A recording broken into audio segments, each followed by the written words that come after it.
ओम श्री साईनाथ नाथाय नमः। सभी श्रोताओं को मेरा प्रणाम एवं हार्दिक अभिनंदन। मित्रों, क्या आपने कभी सोचा है ईश्वर क्या है?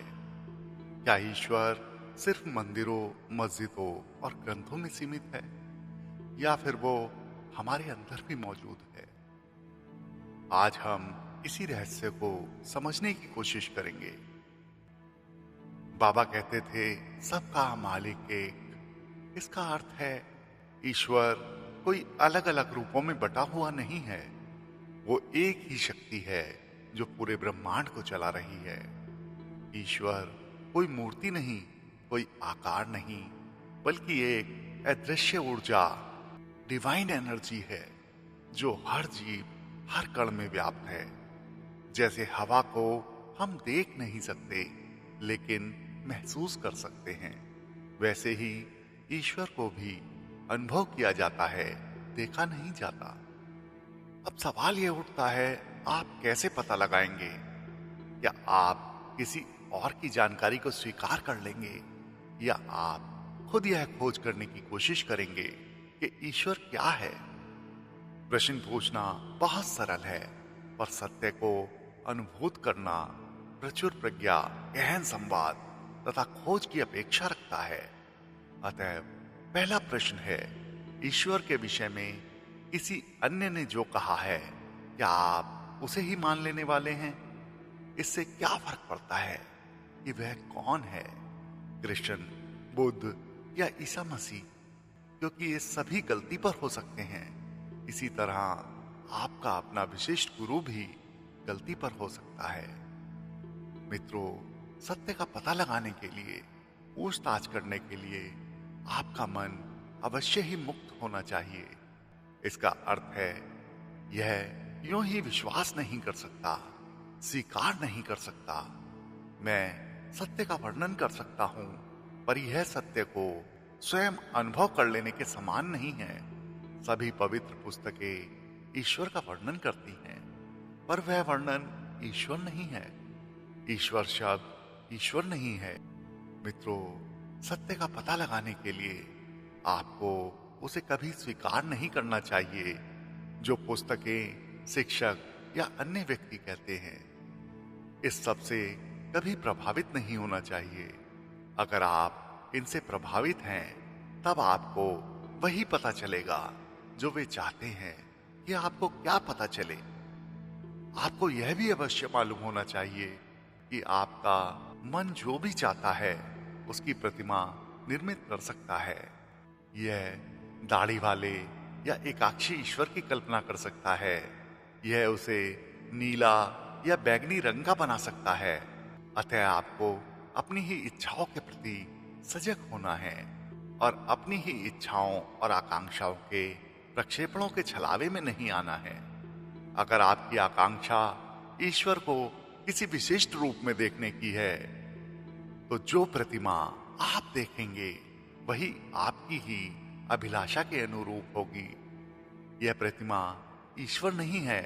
अगर आप दुख में हैं और दिलासा चाहते हैं, या अपनी धार्मिक महत्वाकांक्षाओं में भावुक एवं रोमानी महसूस करते हैं, तो अंततः आप ऐसे ईश्वर का निर्माण कर लेंगे जो आपकी इच्छाओं की पूर्ति तो कर देगा, पर फिर भी वह ईश्वर नहीं होगा। बाबा कहते थे, अगर तुम ईश्वर को ढूंढना चाहते हो तो अपने भीतर झांको। हम बाहर मंदिरों में ईश्वर को ढूंढते हैं, लेकिन असली ईश्वर हमारे हृदय में बसता है। जब हम प्रेम करते हैं, जब हम किसी की मदद करते हैं, जब हम सच्चाई और करुणा का पालन करते हैं, तभी हम ईश्वर के सबसे करीब होते हैं। मित्रों, ईश्वर को पाने का रास्ता आसान नहीं है, लेकिन अगर आपके अंदर सच्ची श्रद्धा है और आप धैर्य रखते हैं, तो ईश्वर खुद आपके जीवन में प्रकट होते हैं। कभी कभी हमारी प्रार्थनाएं तुरंत पूरी नहीं होती, लेकिन इसका मतलब यह नहीं कि ईश्वर सुन नहीं रहे। वो सही समय का इंतजार करते हैं।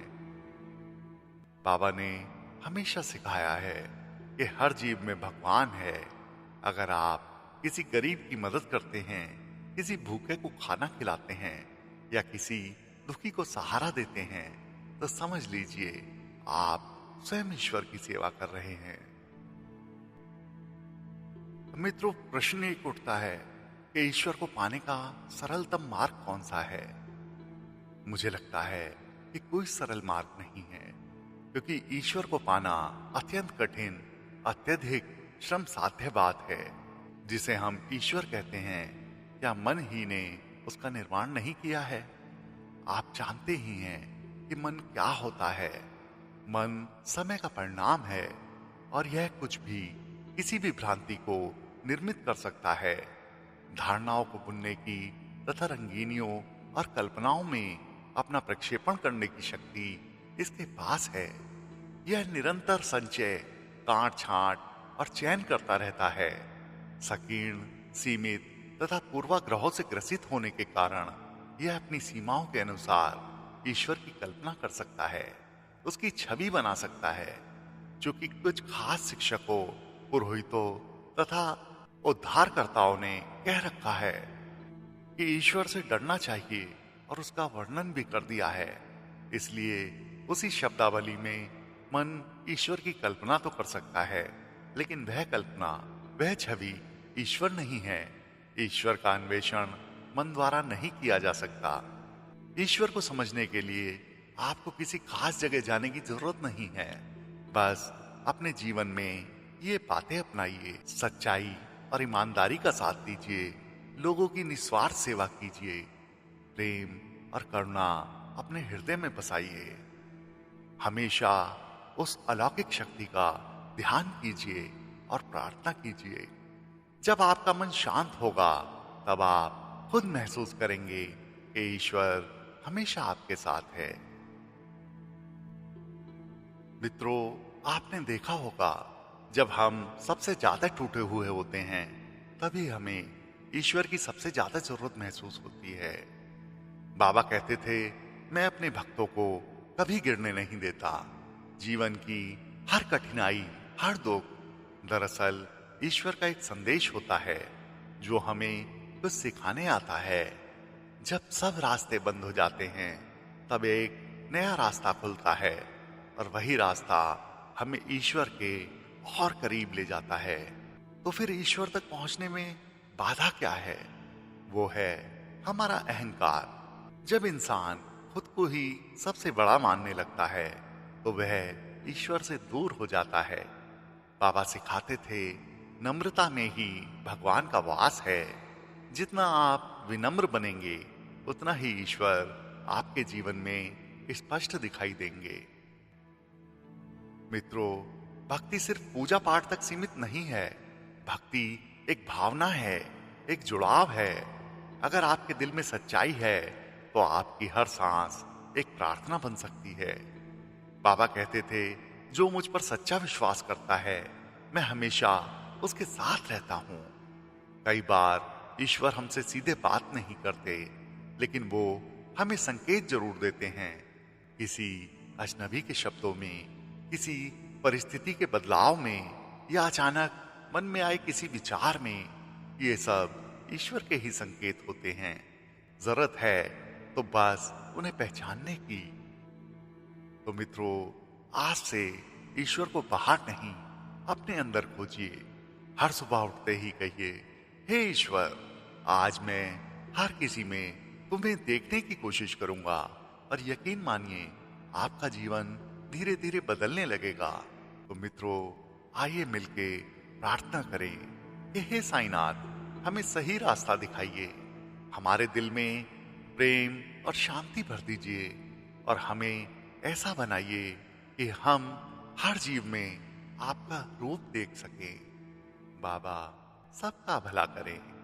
ओम साईं राम।